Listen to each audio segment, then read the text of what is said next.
Saturday night, welcome to the Jonathan Ross Show. Let's see who's in my green room tonight. He is the Geezer's Geezer, the EastEnders Eastender. It's Danny Dyer, ladies and gentlemen. Young Danny is here on the show. Alongside Danny, we have one of Hollywood's best-loved actresses, from Private Benjamin, First Wives Club, so many others. She's always a delight. It's the wonderful Goldie Hawn. Hello, Goldie. Our favourite Australian is in the building. Will you join me in saying good day, sports, Mr. Peter Andre?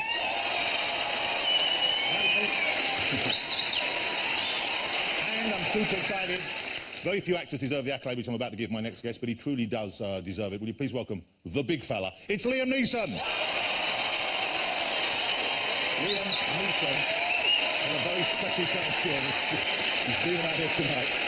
OK, and we have fabulous music from the sensational Pixie Lot, ladies and gentlemen.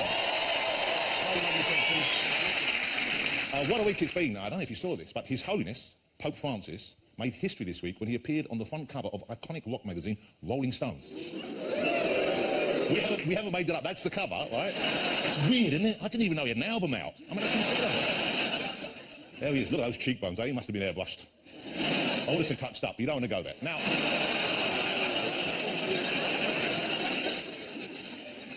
the magazine describes the Pope as God's representative on Earth. Can you imagine how furious Bono must be when he read that? Actually, I'm not sure it's such a big deal, because he's not the first Catholic pensioner dressed in white that they've had on the cover. Because you see, this one, beat him to it. Oh, yeah! Oh, suddenly everyone loves Madonna.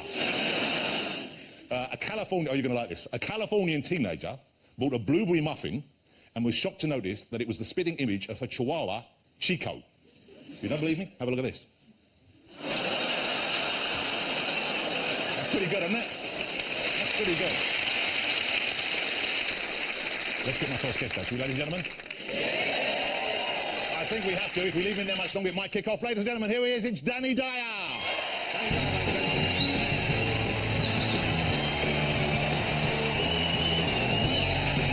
nice. Come in. Thank you. Thank you. Danny Dyer. Big man, good to have you here. Thank you for coming on. Pleasure. How exciting is it that Danny has joined EastEnders, ladies and gentlemen? That's such exciting news. Major mark already there. He's playing Mick Carter in EastEnders. Tell us his story. What's his story? What do we have to look forward to? And what are the kind of elements of his personality that made it attractive to you to play him? He's the brother of Shirley, played by Linda Henry, and he's come in with his family. And one of the reasons why I wanted to do it is because he's a family man. He's not a gangster. I thought it was going to be obvious. I come in, run about with a shotgun. Well, that's what you often get asked to do. Tear up with Phil, last about 2 weeks, get blown up in the car, end off. Yeah. Where, you know, with this, I come in, I'm an alpha male, but I love my family and I'm very protective of them. And, you know, I just thought I should do something a bit pre-watershed for once in my life, you know. But the Queen Vic itself, what a great thing to be in charge of that particular ship. And I've always wondered, do they have real alcohol in there ever? Is there beer involved, or is it all apple juice and... No, there's a couple of good pumps. Oh. The thing is, they try to put non-alcoholic beer in there, but it don't come out properly, so they change the pumps every week, but after a long day, you know, I'll slip over to the good pump, have half a lager. Yeah. Well, I don't take the piss, obviously, I don't want to get in trouble, but... and the weird thing is, behind the bar, there's nothing there, right? You've got to keep yourself busy constantly, but it's all, there's no glasses. That's called acting. Well, I know. Listen, when there's 4 of you behind the bar... When it's 4 of you, you're all fighting over the tea towel, or the glass thing, you know, it's a great job, though. I'm honoured to be part of it. Well, here's the thing. You've had a bit of a rough deal, I think, because I know when I saw you early in your career, I'm sure maybe I saw you in Human Traffic, you're in Prime Suspect. Terrific performances, great stuff. I know this new actor. I know you'd been on stage working for Harold Pinter and other writers as well. And then you were in a bunch of movies where you seem to get stereotyped, and some of them weren't the best movies made. I think we both agree there. How dare you, right? And so I think you got somewhat painted into a corner critically, and it wasn't necessarily. Listen, I think, look, it's a strange game we're in. You have good runs and you have bad ones. You know, as an actor, you spend so long being out of work that, you know, when you start getting a bit of a profile and you start doing well and you're getting scripts through the door, I said yes to fucking everything. I couldn't help it. I remember one year I did 8 films. I cannot remember one of them. Wow. Well, unfortunately, I can. However, you know, you sort of have good runs, and, you know, I wish every film I made was a cult classic. Unfortunately, it can't be, you know. You know, unless you're Liam. Well, but I'm sure everyone looks back at their career and says, I wish I hadn't done that. I've No, certainly, I don't. you Listen, know. I'm feeding the kids at the end of the day. Yeah. I've always said that, you know, that it is an art form, but for me, I'm paying bills, and that's, I love what I do, but it is basically a job. A happy circumstance then, you're in EastEnders, because along with Coronation Street, two very well-written soaps, two great kind of... And they're like, you know, they're important shows to most people in this country. I mean, it's Yeah, I didn't realise, actually, you know, I mean, I've had a bit of fame for a while, but since I've been in EastEnders, it's gone to another level, and I think this whole scene I had with my son and his coming out stuff, yeah. you know, it had a real positive thing, you know, on you know, a lot of young gay men who hadn't come out yet, they saw that scene, and I was getting letters from, you know, from these guys saying that they came out the next day because of it, and I think that's a powerful thing, you know, and I was really proud to be associated with that. I almost came out. I'm not even gay. I mean, but no, what was lovely was... What was great was the writing there, I thought, was clever and it was interesting, and I could see what attracted you, because the kind of cliched view of the world and of men like that would be that would be the parent that had a problem with his son being Absolutely, gay. this is what it was. They spun it on the head for me because obviously of my perception and what people think, you know, what I'm about, that I was going to, you know, react badly, and instead I just cuddled him and said, listen, boy, it's fine, I love you, no problem. It's the old woman in it, played by Kelly Brights, yes, who loses the plots. Well, right? we have an exciting exclusive clip for you. This is from next Thursday's edition. Hasn't gone out yet. Have a look at this. This is Danny talking about it over with the old lady, the missus, the nightmare. Have a look at this. Dad told me they got together. And did you ask him? No. No. So you can understand him being a little bit annoyed at the gossiping. They made a fool out of me. And you inviting Whitney over to iron him out. I mean, how do you think he feels? We've been over and over this. And you got to accept it. Otherwise, you're going to drive him away.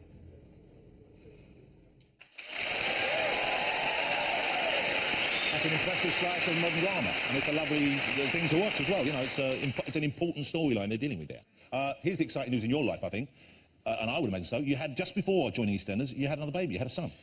Yeah, little Artie. How exciting, how lovely, isn't that lovely? Yeah. A little boy.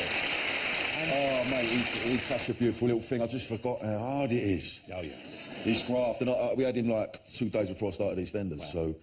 And I've been having a few tweets off people saying on EastEnders I look stoned. I look a bit at me nut.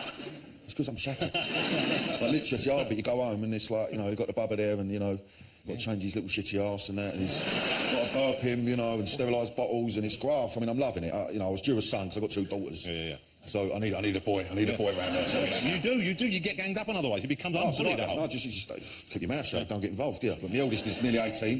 Got a 6-year-old daughter. But I've got me boy now. But that's quite a spread. 18, 6 and... I tell you what, he's changing his nappy, because obviously it only changed like girls' nappies. So as soon as you take his nappy off, right, and a bit of air gets on it, pisses everywhere. It's just like, honestly, I've never seen anything like it. He pisses all in his own face and everything, you know. It's like a little Catherine wheel. Well, you must have done that after a big night out on your own. I mean, we've all done it, Danny. But how lovely. As you mentioned, your daughter's 18 and 6. So the 18-year-old, presumably, she's seeing people. She's dating already, is she? She's seeing people. Well, I don't. No, she's got a fella about her, yeah. So when she started dating, how are you with that, Danny? Because I can't imagine you being the dad. I would want to, as a boyfriend, come home to meet first night. Yeah, it's hard work, to be fair, but you know what, I think I've rung the ball. He's a good kid and that, you know. It's just strange seeing him grow up, and you know, she loves him to death. She's obsessed with him. Winds me up, but...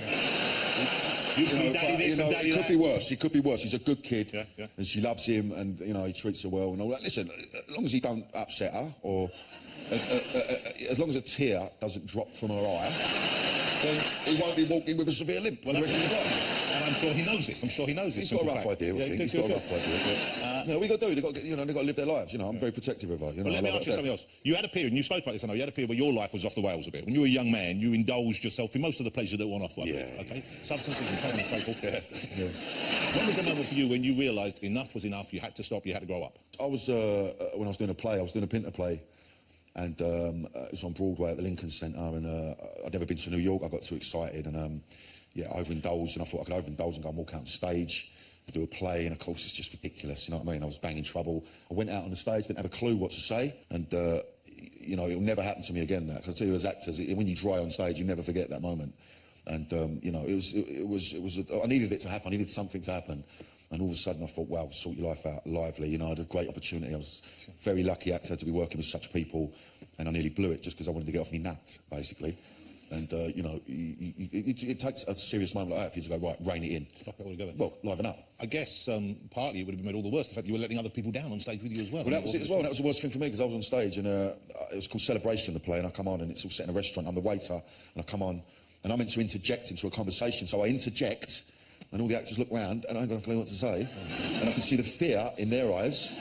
Oh, man. People like Lindsay Duncan, Leah Williams, Keith Allen. Even Keith Allen had the hump with me, so they're saying something. And Pinto, he was really lovely about it, but he did have the hump with me. You know. Harold Pinto sort of took you under his wing a bit, didn't he? I mean, Yeah. you know, and I think people were surprised when they hear about you and him being close, or him seeing something new, because, as I said, in the years where maybe your work wasn't of that level of quality, I think people were amazed. But obviously, he knew you had what it took, and that must have been an incredible endorsement for you to know that he was on side. Well, it's a beautiful thing. The thing for me was I never knew who he was. I didn't go to drama school, so I didn't study. I didn't realise how much of a legend he was. So when I went for the audition, all the other actors were shitting themselves. And I was just sitting there thinking, who the hell was this geezer? And I loved the play, I loved the work, and I got it. And I walked in, and I walked straight up to him, and I said, how you doing, son? Sweet. And the whole room going, oh, fucking hell. And he liked that, I think. I think he respected that. And then we became really close. Let me ask you about something I read about you, and I'm fascinated with this kind of thing. You say you saw ghosts. Is this true? You think you saw a ghost? Yeah. You saw a ghost? I saw a monk. You saw a monk, but was this... Don't laugh. Don't laugh. Well, it was either a ghost or a monk. One of us either weird anyway. This is what I was going to ask you. How do you know it wasn't a monk? Because they are still monks out there, but not as many ghosts. Are there monks knocking about? Yes, of course there are. What, in Stratford? Well, No, listen, this is like, I used to do like graffiti on trains. It's muggy now, but and basically I was in Stratford Yard. I jumped over the big fence in this like a big long alleyway, one long big fence, one big wall. Me and my pal, and we was walking along. It was about 3 in the morning. We was, you know, thinking, oh, I see something come towards us. I thought we're gonna get nicked. And as it got closer, it was a monk. Was it a monk working for the London Transport Police? It's clearly a monk. It's got monk written all over it. Yeah. It's got big old up and all that. Yeah, old hood. And then it walked past. It walked past. Well, I'm saying it now because I realised as it went past, looked round, it was gone. The monk is gone. Right, so either it's jumped a massive wall, Unlikely, in a monk's habit. or it was a ghost. Knocking about 3 o'clock in the morning. I later found out there was a monastery around there. Wow. Done a bit of research on it. Freaked me out. Well, of course you were. Well, when it's, you know, I was upset. I didn't know what to make of it all. Could it have been the fumes from the aerosol? No, it was. Listen, you can't explain it. Is it a ghost? I don't know. I don't think there's enough pictures of ghosts for me. No, people say they've seen it, but there ain't enough. Not enough evidence, hard evidence. There ain't, is it? There's none, is it? Well, that's why we don't believe in them, Danny. So you think it's bollocks? In the green room, let me ask you, have any of you seen ghosts? I felt a ghost. Well, not physically. You didn't feel him physically. How did you feel him? You mean like a presence? Yes, I felt a presence, something different. Wow. I used to walk into homes, sometimes I could tell when they're haunted, because I get kind of dizzy and lightheaded. But aren't you known for being dizzy and lightheaded, Goldie? I mean, wasn't that your whole thing? It was a different kind of dizzy and lightheaded. More on that later. Okay, well, that's good. Liam, any monks appeared in your life? I have seen a ghost. What? Yeah. When? What was it? Me and my mate Donald, we were about 15. This was over in Ireland. There was a little bridge, it's called Maggie's Bridge, and we were walking back from this dance. It's about 4 o'clock in the morning, moors, heather, and I swear, I didn't drink, we were 15 or something like that. I saw Maggie's ghost moving across the bridge. Hand up to God. Now, you know, here's the thing. We believe Liam, which is what I'm saying. I mean, we believe Liam because you were mugging him off and everything. And I don't know why that is. Why is that? Why do we believe Liam more than you? Now, if Liam Neeson says there are ghosts, there are ghosts in the world. Now you'd have to be crazy to say there weren't. Right, Because Liam saw Maggie's. Well, I'm feeling it, Liam. Right, listen, they're knocking about. The only bit about this one I'm not sure I believe is that you weren't drinking when you were 15. Peter Andre. I don't know, Australia's a new country. They probably don't have ghosts. No, do they have ghosts in Australia? We don't have those sorts of things. Although, I did see a wormhole. Now, I know it sounds bizarre. I'll explain. I definitely saw a UFO. Now, you're not going to believe me when I do this, because I'm not Liam Neeson, but I'm just saying... You're not even Danny Dyer. No. I mean...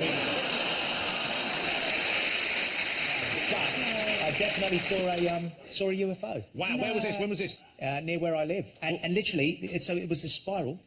And, you know, have you ever heard of the wormholes where they sort of, this object just pops out of it, and then it disappears into itself? Peter, were you taking up the wormhole? That's a sensible question. You know you remember that night, John. One other thing, Danny, you also, am I right in thinking you've seen an alien as well? You believe you've seen an alien? Seriously, is this true? You've seen an alien? Was it an alien? No, I have. Listen, I've done a documentary on it, didn't I? And I did see a ghost, yeah. No, we've moved on from the ghost. No, Hold it. Was it the ghost of an alien? It was an alien. It was an alien in someone's kitchen. Let's not go into it now. He was in a geezer's kitchen, yeah. He was getting abducted and all that. And what, he set a camera up in his house and he showed me the footage and it was a fucking alien. It was. What? I saw it. But how do you know it wasn't just a child with a mask on? Because it had a massive nut. It had a massive nut, a massive eyes. That's conclusive proof if ever we needed it. Well, it was like a CGI and the geezer's got loads of dough and he was a skimp boat. I went round his gaff, remember? It was a shithole, right? So I only understood half that sentence. Oh, okay. It was a skimp boat, you went round his shithole gaff? Yeah. Basically, that much money, his house wasn't very nice, right? So for him to spend 300 grand on CGI on this big nut... Do you think the alien was thinking of coming in, saw it was a shit gaff with a skimp boat, and said, I'm not going to abduct you, I want someone with a... That's right. And went off. Well, he screamed. He screams when he sees it, so it might have frightened him off. The alien went, had a pipe, had a frown, he screamed, he thought, I can't be bothered with that. Jumped back in his ship, done the slips through the long grass. We got it, that's it, that's what happened. That's what happened. Don't believe otherwise. That's how to deal with an alien. Scream at him. Ladies and gentlemen, he is the new king of the Queen Vic. It's Danny Dyer. Danny Dyer, ladies and gentlemen. Don't go away. Still to come on the show, we've got Goldie Hawn, Peter Andre, Liam Neeson and music from Pixie Lott. See you in a couple of minutes.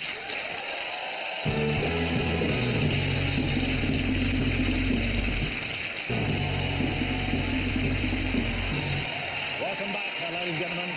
Let's get my next guest out here on the couch. She is, quite simply, Hollywood royalty. She's an Oscar winner. She's been in some of our favourite films over the years. It is, of course, the fabulous Goldie Hawn, ladies and gentlemen.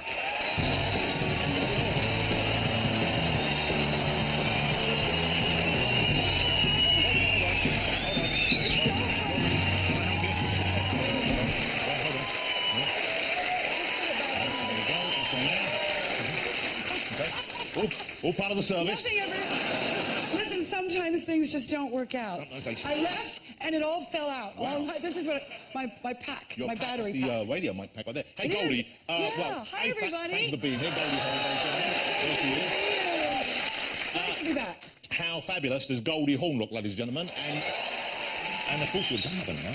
I am. Unbelievably, several times over. I am. The youngest 5. one was he had 4 little boy grandchildren, and then finally 1 little girl grandchild. I did. Finally, we got our girl. She's 5.5 months old now. Wow. Probably getting over to 6. She is beautiful, and she's named, Rio. But my mother's name was Laura, and my son and my daughter-in-law named her Rio Laura. Were you there for? I was going to ask if you were there for the birth of your children, but I'm assuming that's a yes.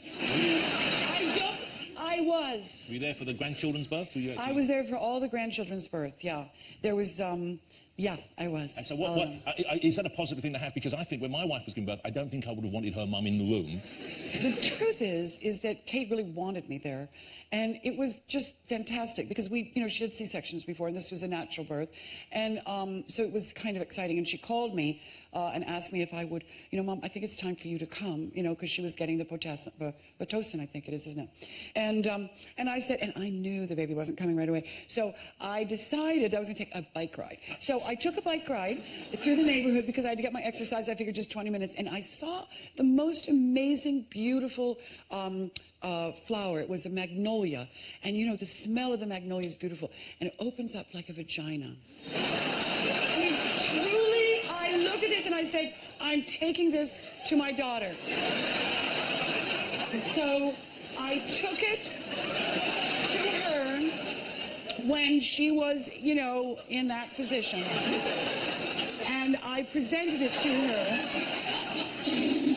And she said, Mommy, this smells so good, but could you take it over there?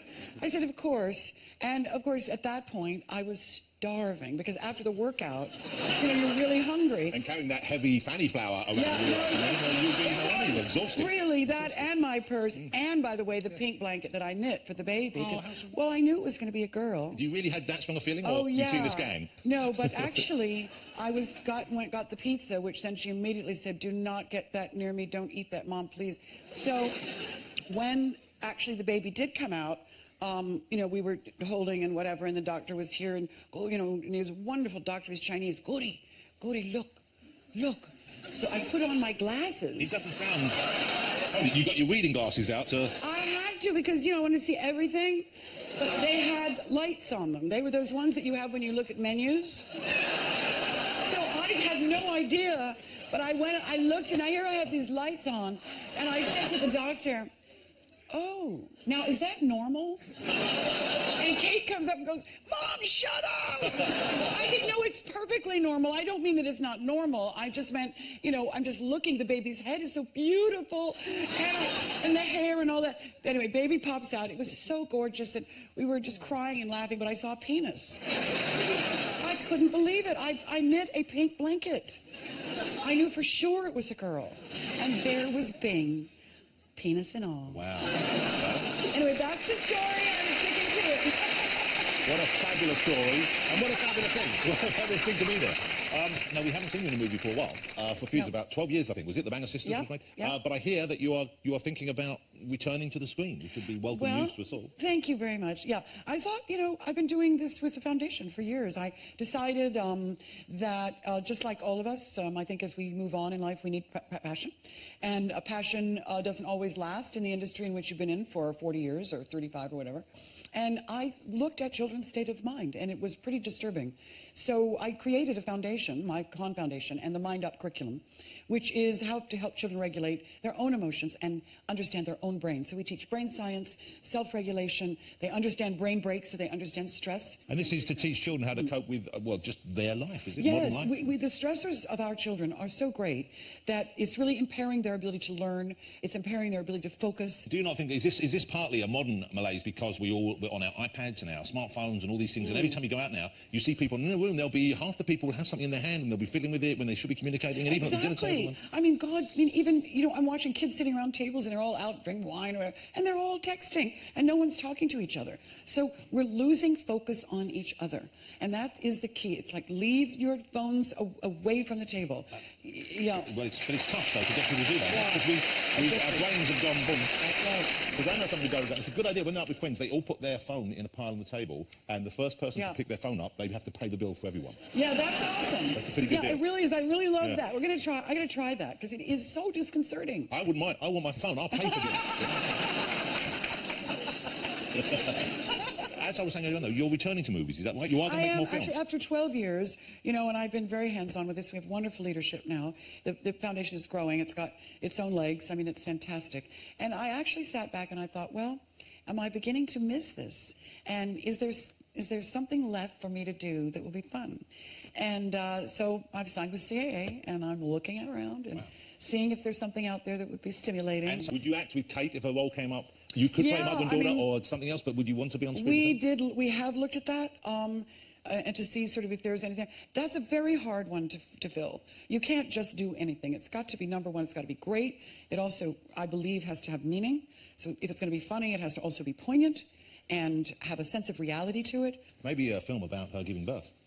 Now, I would put that scene in the movie, by the way. That would be one of my favorite scenes, because it was a Woody Allen. I mean, I have to share that one with Woody. That's just amazing. Goldie, it's been fabulous having you here. I love having you on the show. I'm excited that you might be making movies again. I am too. We'll see. It'll be great, won't it? Ladies and gentlemen, the fabulous force of nature, Goldie Hawn. Still to come after the break. More chat from Peter Andre and Liam Neeson, and we have a live performance from Pixie Lott, so don't go anywhere.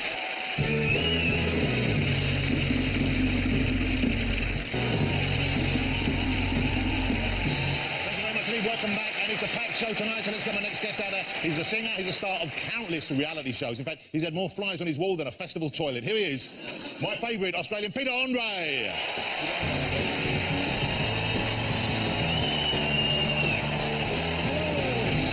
great to see you. Always great to see you. Come and sit down.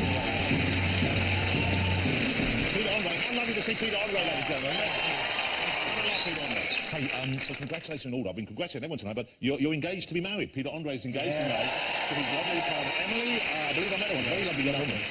And I imagine, was it a spectacular proposal? Did you push the boat out? Did you organise a big thing? No, not really. But let me explain why. I'll explain. Okay. See, you've got to know your partner. Yes. Yes? That's why you asked them to marry you. That's very true. And she's a wonderful, wonderful person. And she always said to me, if you're ever going to propose, don't make it predictable. Wow. Which I thought, well, hang on a second. That's hard work. You know what I mean? Yeah. So I knew exactly how I was going to do it, and then when that day came, I didn't do that. And so I sort of panicked, and last minute, it was New Year's Eve. Did you do the down on one knee thing, though? Yeah, I wobbled a bit. See, I'm quite clumsy, you know, and even something so planned like this, I just couldn't do it right. Well, I bet you did it. You know, if it's genuine, it's from the heart, then it's right, people. Yeah, it is. You know, Yeah, it wasn't. I got down on 2 knees. That was right. No, not quite. Well, I mean, that could have eventually. That actually, yes. No, yes, I did. Well, no, I did. I proposed. She said yes. I'm not even sure what we're talking about I anymore. have no idea. I'm lost. I'll be honest with you. Okay, but you already have. So you have another little baby. Yes. And you already have 2 children, so it's 3 children now in total. Well, 4 and there's really, Harvey, who is yeah. yours as well. You took over, which was lovely. And so how's the new baby getting on with the existing family members? Well, I mean, you What's the new baby? Hold it. Do you have a name for the baby yet? No, I don't. And can I just tell Hold you it. why? When was she born? 3 weeks ago. But let me just explain. It's one of those situations, right? And I know it's almost like it becomes a bit of a joke, and then you start going, actually, no, we seriously need to name the baby. Well, you need a name fairly soon, or so have no name. We had 4 names. Maybe you can help me out, actually. We had 4 names, right? So we had Rose. I love Rose because it's English and It's beautiful. hard for some people to pronounce, so try another one. Let's go to another one. Excellent. Just to be safe. Okay, this one's good. Amelia. Beautiful name. Amelia's a lovely, very traditional English name. Amelia. Elizabeth. Elizabeth could not be more English. Queen Elizabeth. Alexandra. Alexandra. So these were the 4 names that we were throwing around because I loved them because they were English and they were beautiful. So then the baby came 3 weeks early, right? So we started calling her Rose. She wasn't a Rose. She was. She just didn't look like that name didn't click. It didn't click. And anyway, went backwards and forwards. And then 3 days ago, she throws another spanner in the works and says, what about Poppy? And I'm like, listen, what do you think? I don't really think my opinion should be counted. I'll be honest with you. I mean, I know she said yes, but don't say what she says this. Juniors, so I do need a little bit of help. Junior's all right, though. Junior's okay. Nice name. What about from the world of popular movies or comics? What about Hit Girl or something like that? You know what I mean? Something with some boomps. Yeah. No. So you mentioned you're clumsy. Here's the thing. Before we talk about your new single, which is that, it sounds good and it's on a movie, we'll get to all that, but you said you were clumsy, and I've seen you going in, doing the 60-minute makeover, fixing up people's houses, okay? It looks like a lot of fun. I've always wondered whether that's a good idea to have a 60-minute makeover in someone's house, because really, if you're doing building work in 60 minutes, it's probably not going to last, is it? The question is it a good idea to have me doing a makeover show? That's a bigger question. That is the worst thing they could have done. Okay, I want to show a clip, though. You said you were clumsy. Peter doesn't know we've done this. We've chosen some choice moments from the Peter Andre 60-minute makeover for you to great enjoy, show. to see how handy and helpful Peter is to have around the home when building work is being done. Look at this. Pete, look at I'll that! tell you what, mate, honestly. So sorry, Linda. I didn't push it. I literally just. I'm so. I'm going to show you how to take this coving down without damaging the surrounding areas.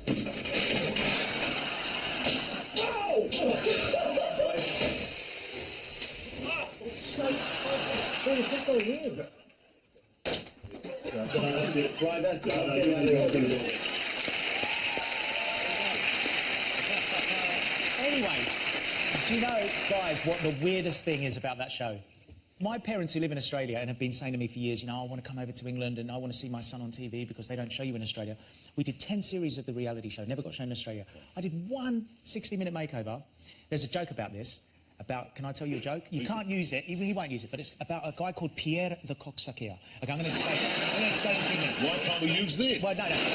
Right, so this guy, he's known as Pierre the Coxsackie, right? What does he do? Well, exactly. So this guy goes up to him and he goes, you know, why do they call you Pierre the Coxsackie? And he says, okay, I did. He says, you know... What country is he from? He's from Peckham.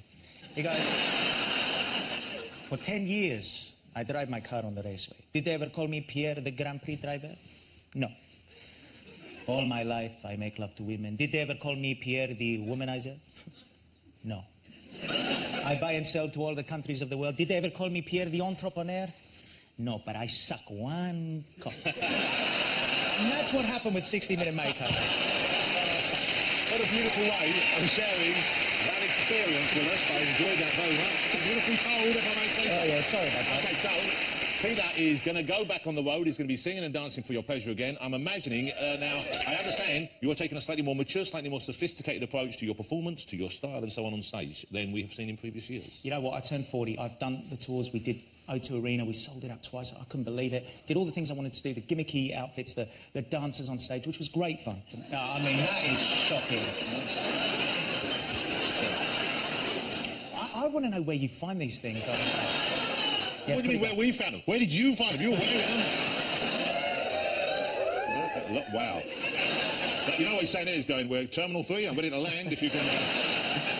They were good fun days, you know. Great outfits. But when we started doing pop songs, we did pop songs. I mean, that's what we did. Yeah, you know, course, it was that like was the market. programmed, you do something catchy and that's it. And so I went. And eventually when I wanted to do stuff more that I wanted to do, didn't get any radio play, didn't really do much. So I thought, you know what, just keep touring, have fun, go into TV. Then DreamWorks approached me for this movie and I thought, they're having a laugh. Well, it's a new big, you know, these big American-made movies. It's called Mr. Peabody and Sherman. Look, they showed me like 20 minutes of it. It's not, I don't know if it's even finished yet. I mean, the stuff they showed me is very funny. It's got a talking dog who's the smartest animal on the planet, including humans, isn't it? And he's adopted a little boy, and they're going on weird adventures with a time machine. Sounds crazy, isn't it? But it's really good fun, what I saw so far. But this is going to be a big hit, I imagine. It's DreamWorks, it's a big deal. So they came to you and said, yeah, do the song. so I got approached by DreamWorks. They said, look, we want you to come and see this movie, and we want to know if you'd be interested in doing the official song. And I thought, they can get Elton John, they can get Gary Butler, and they're going to call me, right? Elton, Gary, they can't write it in 60 minutes. That's the point. So I was trying to figure out, this must have something to do with it. This is Kid, this is the new single as well, I guess. This is from the film, and the film is out, I think, February. February the 7th, the film's out. Yeah. And the single's out shortly after that. This is Kid, it's a nice video as well, have a look at this. You're the smallest and the greatest thing I ever knew. But at this stage, you act twice my age and tell me what to do. And hey, won't you notice me? 'Cause I'm noticing you around here. Well, now come on. Yeah, now kid, come on. The things that I do, well, there ain't no fun without you. I like it. Let me ask you one final question before you go, Peter Andre. You mentioned your lovely girlfriend is now your fiancée, Emily. You haven't got a name for your lovely baby yet. Yes. I know you'll do that eventually, get around to it. When will the wedding be? Do you have plans for that yet? Do you know when that will be? I said about 2 years. Now, can I just explain why? Let me just explain why. Listen, we've been... Hold it. So when you propose, you go, will you marry me? In 2 years. No, it is. But look, the thing is, right, someone was trying to pass a bill about saying that people that live together and have got kids should get married for the sake of, you know, the kids. Right? And I thought, well, hang on a second. Yes, I believe in the institution of marriage, but there's so many people been together with their partners 20, 30 years and never got married. Goldie and Kurt, 30 years. Exactly. And that's fine. That's perfect. That is a great example. I had a friend that was with his partner for 15 years. They eventually got married, and a year later they broke up. It happens. So you don't know. In my case, I want to get married eventually, but I'm in no rush. What I wanted was the engagement. It's so important for me. You want to try it before you buy it. I know. It did sound a bit like that, didn't it? It does sound like that to me. Do you know what it is? It's that she's got to finish her degree at the end of this year, and then she'll be a fully qualified doctor. Let her do her F1, and then we'll get married, and then we'll have another baby. That's a lovely plan. So it's 2 years, and then boom, pop out another one. And maybe in 2 years you'll have a name sorted as well. Yeah. So lovely to have you here. Peter Andre, his single Kid is out February the 9th. The movie's out February the 7th. Go and see it. In the meantime, join me in saying thank you to Peter Andre, ladies and gentlemen. There he is. Lovely. Great to have you here. Great to have you here. Still to come after the break, the fabulous Liam Neeson will be out here, and we've got music from Pixie Lott. What are you thinking about? Stick around.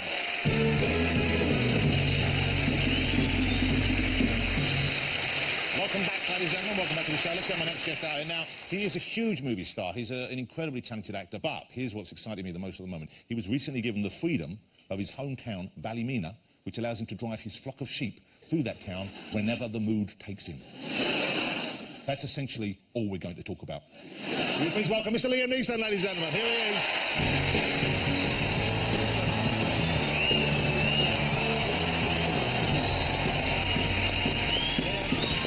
Sorry it's taken so long. I'm sorry.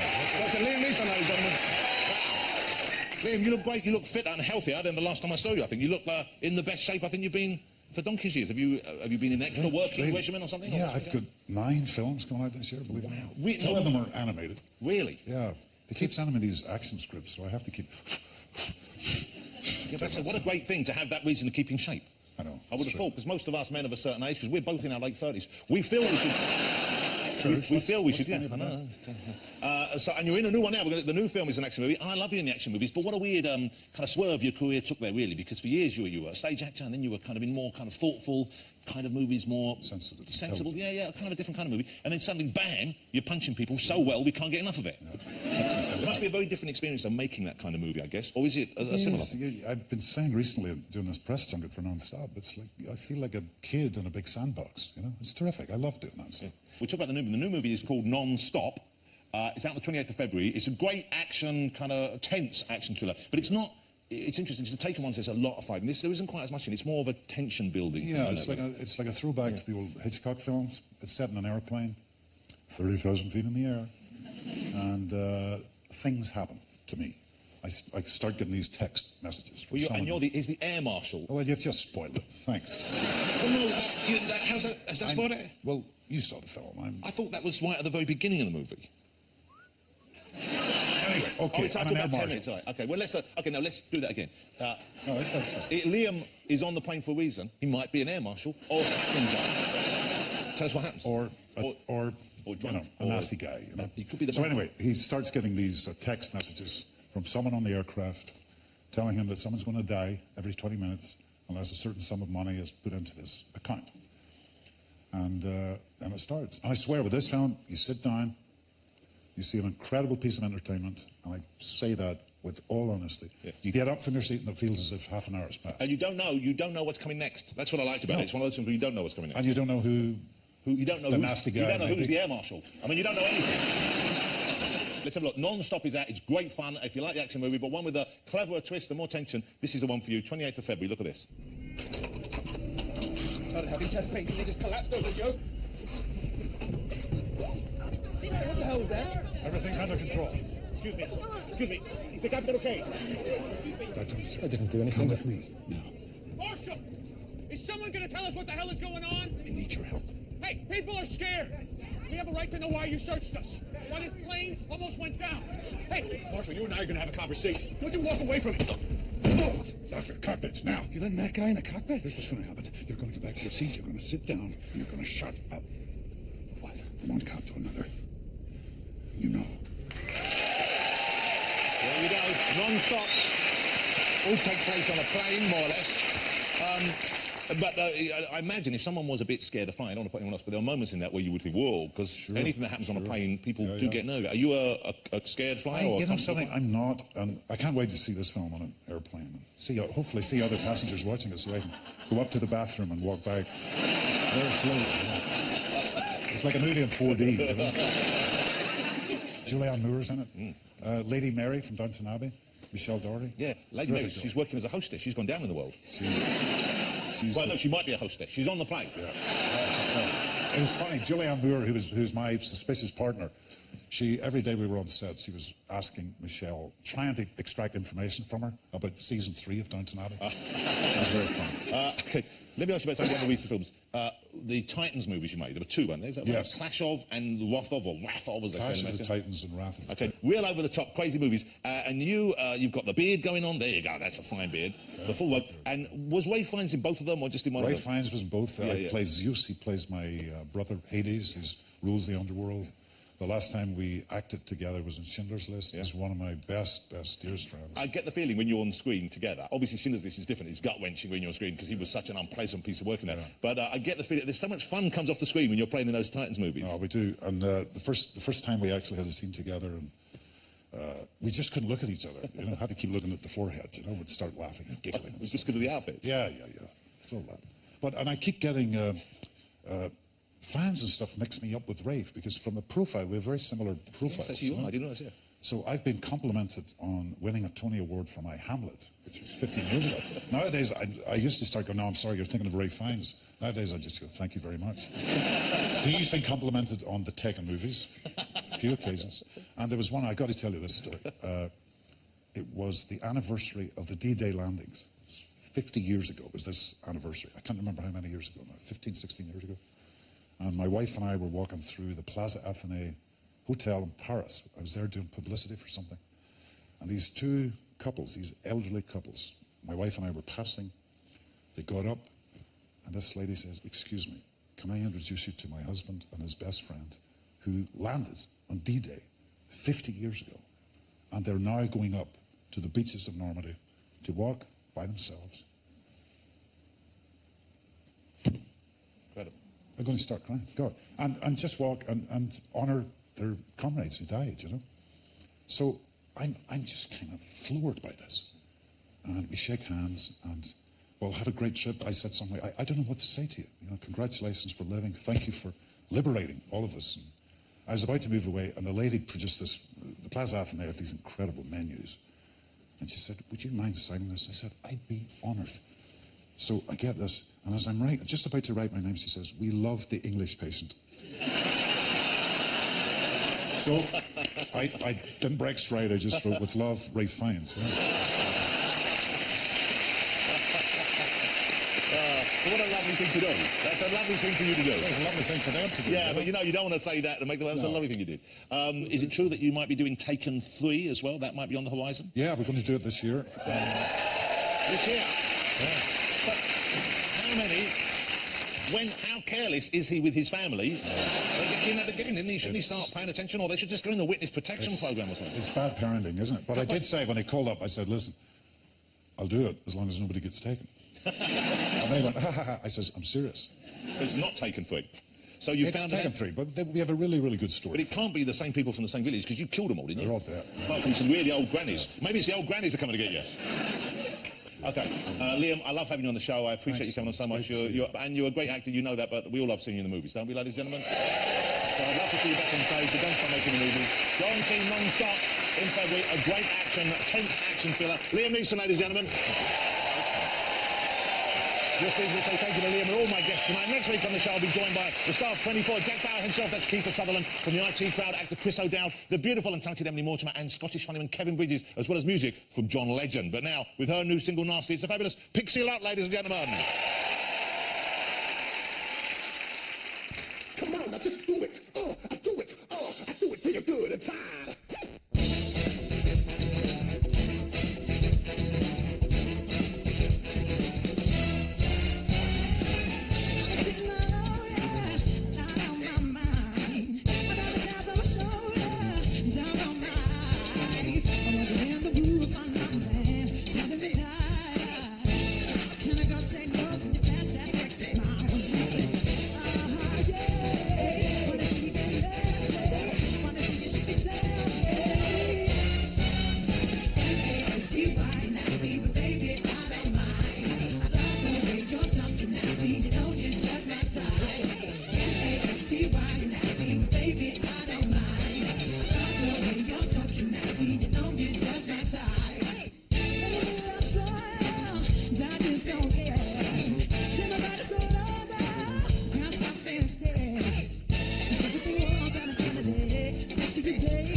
It's time for the Grand Empire exhibition tomorrow night, but can Agnes deliver? Mr. Selfridge is at 9. And here at the same time on Monday, back in